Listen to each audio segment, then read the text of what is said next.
And here's our coffee. Garne, ang umaga.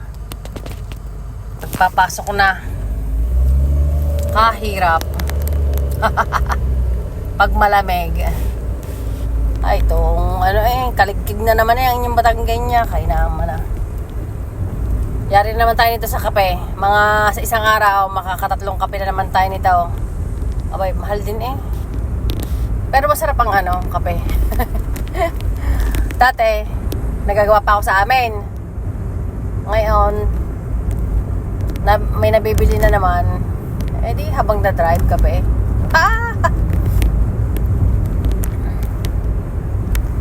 Pag Batanggenya talaga, hindi mawala ang kape. Kainaman na. Kaya kayo nakapag kapeng barako na.